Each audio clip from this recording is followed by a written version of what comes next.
Good morning to everyone. Good morning to you, sir. I'm Jomer Liwa Abraham, and I'm connected with MSU. The topic assigned to me is about the issues and conflicts under American colonial Philippines or during American colonization period.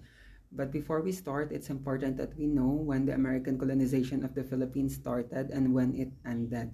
So it started when the Americans signed the Treaty of Paris in 1898. So from 1898, the Philippines remained to be a colony of the US until 1946. 1 year after World War II, on July 4, 1946, that was this time when the Americans finally decided to grant us Filipinas our independence. So before, we used to celebrate July 4 as our Independence Day, but today it became the Filipino-American Friendship Day. I said this to emphasize that the Philippines was a colony of the US for more than 40 years. So it is expected that there are many issues and conflicts happen during that time because it's a long period of time. And to discuss them all just in one meeting for 20 minutes would be a very difficult task to do, but I'll do my best. Okay, now let's start. Are Americans our friends or enemies? Are they our friends or enemies?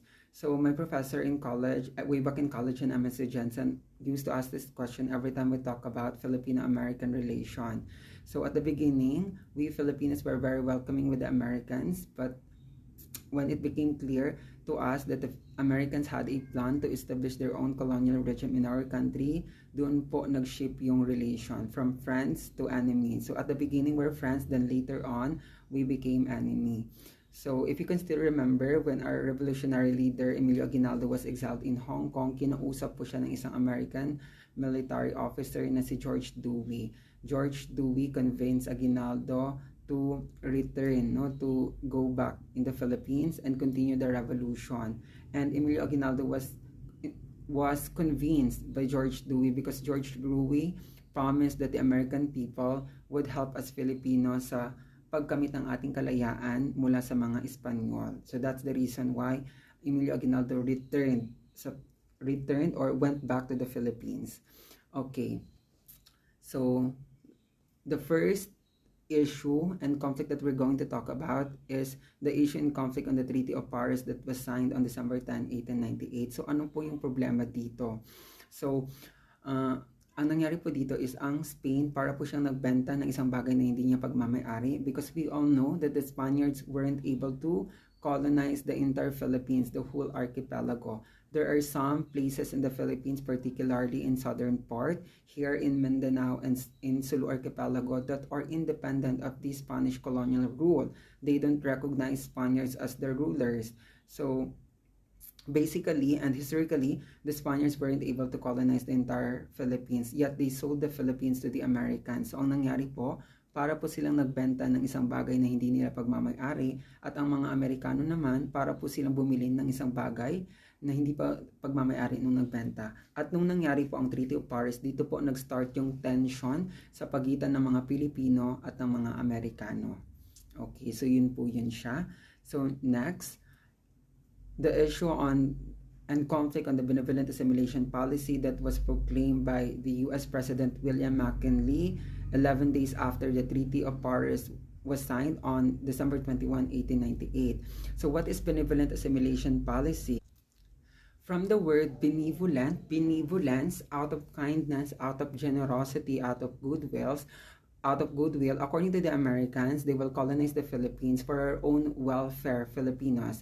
As the most powerful country in the world, wealthiest country in the world, liberated country in the world, civilized country in the world, it's their obligation, according to the Americans, to help those people in the so-called land of Indies, to teach them, to teach us Filipinos how to govern ourselves, to protect us Filipinos from other potential invaders, super powerful countries like Japan and some other countries in Europe. So it's for our own welfare, kung bakit po daw tayo nila sasakupin.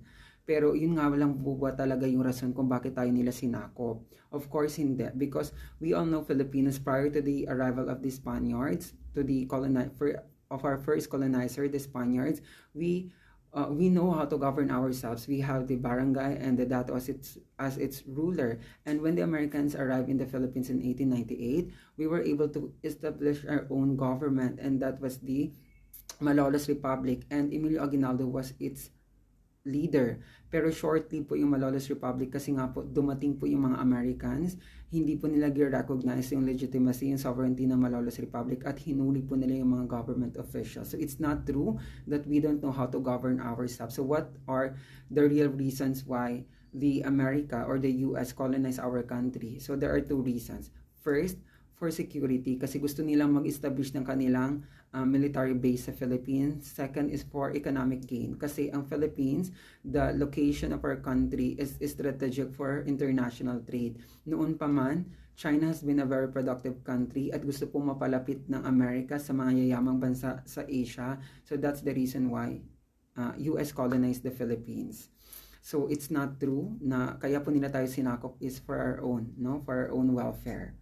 Of course, meron po yan silang hidden agenda and personal interest. Okay. So next, the Philippine-American War. So what's the issue about this? So the Philippine-American War started in 1899 and lasted until 1902. So the issue about this is who started the war? Sino pong nagsimula ng digmaan sa pagitan ng mga Pilipino at ang mga Amerikano? On February 4, 1899, a Filipino was shot by an American soldier named Private William Grayson. So, nung meron pong isang Pilipino na binaril ng isang American soldier, doon po nagsimula yung hidwaan, yung labanan sa pagitan ng mga Pilipino at ng mga Amerikano na nagsimula noong 1899 at nagtagal hanggang 1902. So, marami na pong labanan na nangyari at si Emilio Aguinaldo, yung ating president ng Malolos Republic, nahuli po siya noong 1901. Of course, hindi po ganun kadali na siya ihulihin, pero nahuli po ng mga Amerikano si Emilio Aguinaldo noong 1901 at noong April 1901, nag-issue na po si Emilio Aguinaldo ng Proclamation of Formal Surrender. So yun po, pero marami pa pong labanan na nangyari. Nagkaroon pa tayo na tinatawag natin na Battle of Tirad Pass. When we say Battle of Tirad Pass, ito po yung kung saan namatay si Gregorio del Pilar, the youngest Filipino general, na nagkaroon po ng movie, no? Na ang title is Goya at ang gumanap is si Paolo Abilino. Tapos, anyway, I forgot to mention the Mac Battle of Manila.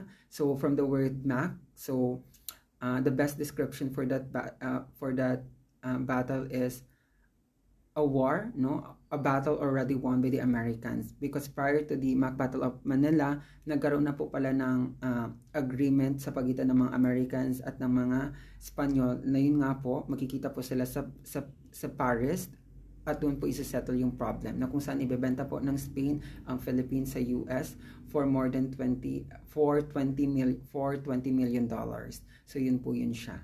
Okay, pero kahit po nahuli na si Emilio Aguinaldo noong 1901, marami pong mga Pilipino ang nagpatuloy, no, na nakipaglaban at later on malalaman po natin kung sino-sino sila. Another issue po na nangyari during American colonial period and perhaps the most controversial is yung tungkol po kay General Antonio Luna. So ano po yung problema dito? Ano po yung issue dito? Ang issue po dito is who killed Luna? Sino po ang pumatay kay Antonio Luna? Kilala po natin, of course, I'm sure that we all know who is Antonio Luna, who is General Antonio Luna. Pero yung kanyang story, kung sino pumatay sa kanya until now po, no, very controversial. Hati po yung opinion ng mga tao. So, on June 5, 1899, General Antonio Luna was killed in Cabanatuan, Nueva Ecija. He was to attend a council of war called by General Emilio Aguinaldo. Marami pang mga historians, no, ang nagsasabi na ang nagpapatay po daw sa kanya is si Emilio Aguinaldo, pero yung mga supporters ni Emilio Aguinaldo ngayon is kinokontra po ito, no. Pero yun nga po, historical accounts na nagsasabi na yun nga po, mga tauhan po ni Emilio Aguinaldo yung pumatay kay Antonio Luna. So yun nga po, isa po ito siyang kumbaga nakakahiyang kasaysayan ng Pilipinas kasi nga po si Antonio Luna ay isa pong Filipino na nakipaglaban sa mga mananakop for our country at katulad po ni Andres Bonifacio, siya po ay pinatay ng kapwa niya Pilipino.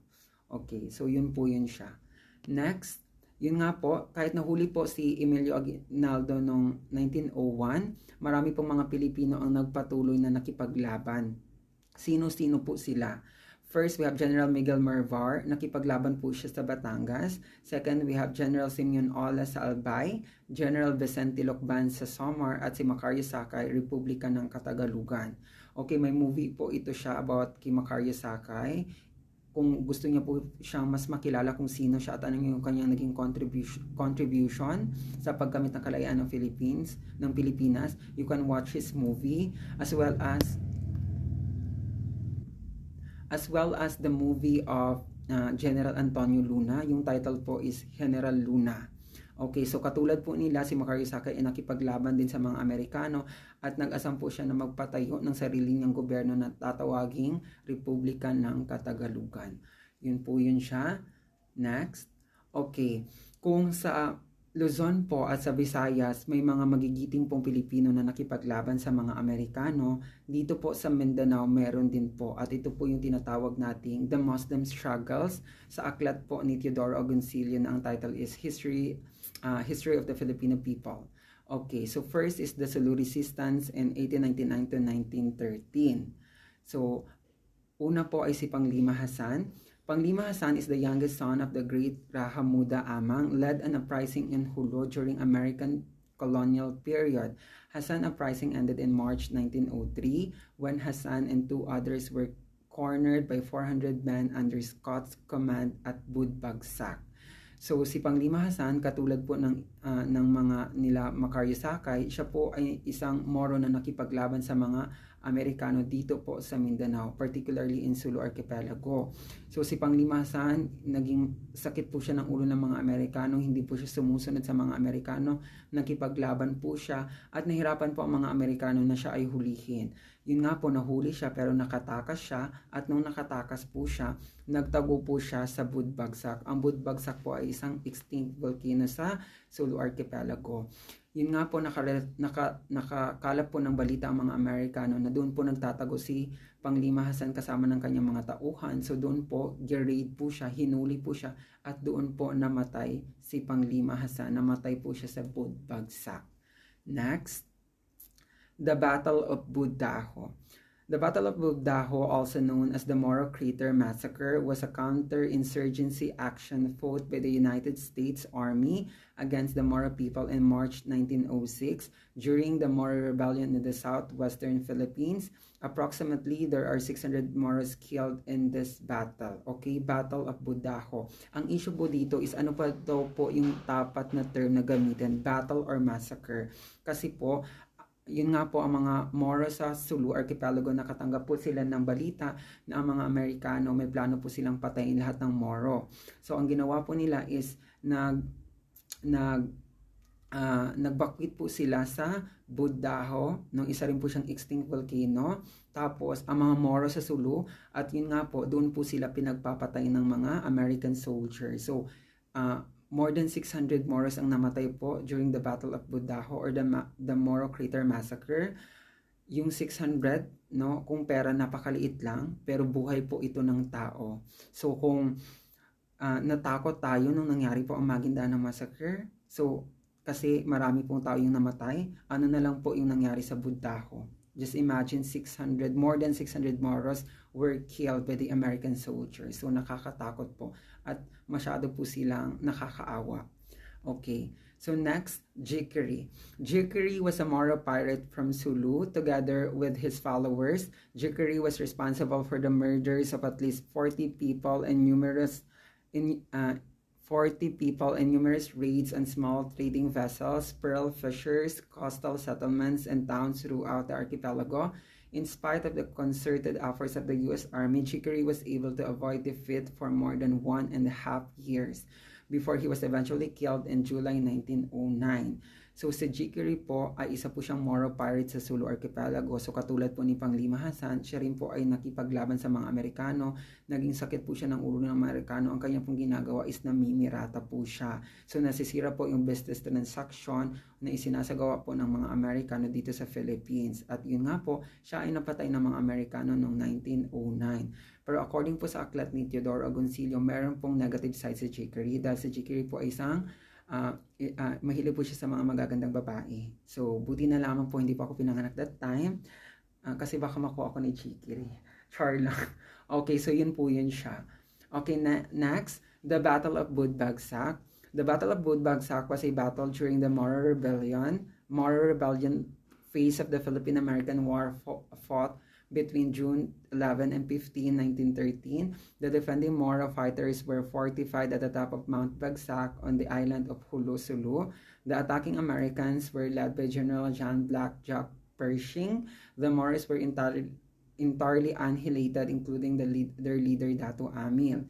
So yun nga po, sa Sulu Archipelago pa rin, kasi nga Sulu Resistance, nagkaroon po ng program yung mga Americans na i-disarm yung mga Moro sa Sulu. Pero may mga Moro po na matigas, so ayaw po nilang i-surrender yung kanilang mga armas. So yun po, napilitan po yung mga Amerikano na sila ay hulihin, tapos kung manlaban sila ay patayin. So yun po yung nangyari, nagkaroon po ng digmaan sa Budbagsak kasi may mga Moro na ayaw i-surrender at nakipaglaban sa mga Amerikano. Okay?